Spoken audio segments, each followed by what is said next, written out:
بسم اللہ الرحمن الرحیم۔ جیسے کہ رمضان المبارک کے متعلق مسائل بیان کیے جا رہے تھے،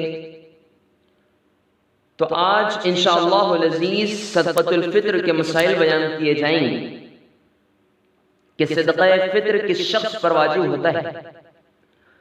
اس کا جواب یہ ہے، جس مسلمان پر زکوٰۃ واجب ہوتی ہے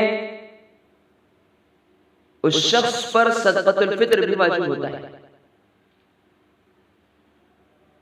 جی، جو شخص اتنا مالدار ہے کہ اگر اس پر زکوٰۃ واجب ہوتی ہے تو اس پر صدقۃ الفطر بھی واجب ہوتا ہے۔ یہ بات تو سب کو اچھی طرح سمجھ میں آ گئی ہے۔ اب دوسری بات غور طلب ہے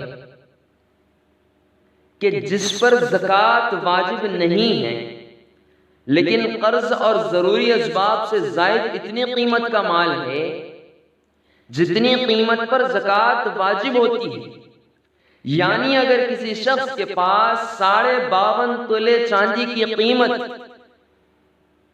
یا اس کی قیمت کا مال گھر میں موجود ہے یا سامان موجود ہے، ضروری اسباب کو چھوڑ کر، ضروری سامان کو چھوڑ کر اگر کسی شخص کے پاس 52.5 تولے چاندی کی قیمت کی رقم یا سامان ہے تو اس کے اوپر صدقۃ الفطر واجب ہوتا ہے۔ تو صدقۃ الفطر کتنا ہوتا ہے؟ تو صدقۃ الفطر ایک آدمی کا نصف ساع گندم دینا ہے۔ نصف ساع گندم کسی مسکین کو دینا ہے۔ 2.25 کلو گیہوں ہوتے ہیں، چاہے وہ گیہوں بھی دے سکتا ہے اور اگر چاہے تو گیہوں کی قیمت بھی ادا کر سکتا ہے۔ جی، اور ایک بات آپ کو واضح کروا دوں کہ 52.5 تولے چاندی کی قیمت کتنی ہوتی ہے؟ اگر زیادہ سے زیادہ 500 روپیہ بھی پکڑ لیے جائیں تو 52.5 تولے چاندی کی قیمت 26,500 روپے ہوتی ہے۔ اور میں نہیں سمجھتا کہ کسی کے گھر میں 52.5 تولے چاندی کی قیمت کے اتنا مال نہیں ہوتا۔ ہر ایک شخص کے پاس 26,500 روپے کا سامان ہوتا ہے، تو عموماً ہر شخص پر صدقۃ الفطر واجب ہوتا ہے۔ اور بعض وہ لوگ ہیں جن پر صدقۃ الفطر واجب نہیں ہوتا، انہیں مسکین کہتے ہیں۔ جن کے پاس 26,500 روپے کا سامان بھی ضروری اسباب کو چھوڑ کر نہیں ہوتا، ان کو مسکین کہتے ہیں۔ جی، عید کی نماز ادا کرنے سے پہلے صدقۃ الفطر ادا کر دینا واجب ہے، واجب۔ آج کی دوسری بات اور آج کا دوسرا مسئلہ یہ ہے، جس طرح مالدار ہونے کی صورت میں مردوں پر صدقۃ الفطر واجب ہوتا ہے، کیا عورتوں پر بھی اس طرح صدقۃ الفطر واجب ہوتا ہے یا نہیں ہوتا؟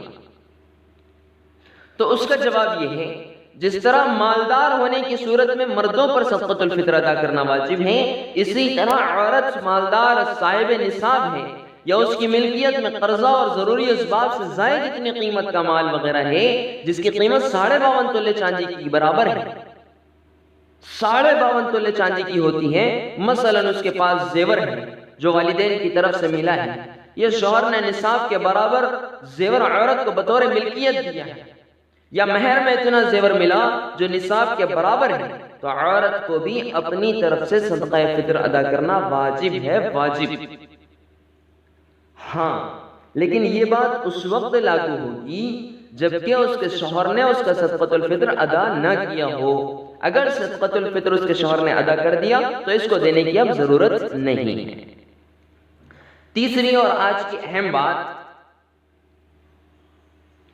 کہ نابالغ بچوں کا صدقۃ الفطر کون ادا کرے؟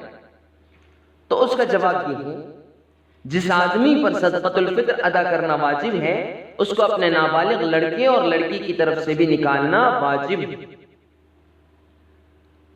چوتھی اور بہت اہم بات، مالدار عورت پر اپنا صدقۃ الفطر ادا کرنا واجب ہے، لیکن اس پر کسی اور کی طرف سے ادا کرنا واجب نہیں ہے، نہ بچوں کی طرف سے، نہ ماں باپ کی طرف سے، نہ اس کے شوہر کی طرف سے اور نہ بچوں کی طرف سے۔ اس کا ذمہ اللہ تبارک و تعالیٰ نے مرد پر رکھا ہے۔ اور آج کی آخری اور اہم بات جو میں بتانا ضروری سمجھتا ہوں، بڑے دل کے درد کے ساتھ بتا رہا ہوں، صدقۃ الفطر مسلمانوں کی آپس کی ہمدردی کا کم سے کم حصہ ہے۔ اگر مالدار اتنا بھی فقیر اور مسکین کو نہیں دیتے ہیں تو ان پر خدائی قہر برستا ہے، ان کی کمائیوں کی برکتیں ختم کر دی جاتی ہیں۔ اللہ تبارک و تعالیٰ ان کے پیچھے ایسی الجھنیں لگا دیتا ہے کہ صدقۃ الفطر سے کہیں زیادہ پیسہ برباد ہو جاتا ہے، اور کسی غریب کے ایک دن کے رونے کی پرواہ نہ کرنے کی سزا میں اللہ تبارک و تعالیٰ کبھی کبھی برسوں تک رلا دیتے ہیں۔ جب مالدار لوگ خوشی میں غریبوں کو شریک نہیں کرتے تو اللہ تبارک و تعالیٰ ایسے مالداروں کو بھی پریشانی اور تکلیف میں شریک کر کے برابر کر دیتے ہیں۔ پھر کیا ہوتا ہے؟ پھر اس کو غریب کے آنسوؤں اور ہچکیوں کا احساس ہوتا ہے۔ اللہ تبارک و تعالی ہم سب کو صدقۃ الفطر ادا کرنے کی توفیق عطا فرمائے۔ کہنے والا بھی اور سننے والے بھی عمل کے محتاج ہیں، اللہ تبارک و تعالی کہنے سننے سے زیادہ عمل کی توفیق عطا فرمائے۔ السلام علیکم ورحمۃ اللہ وبرکاتہ۔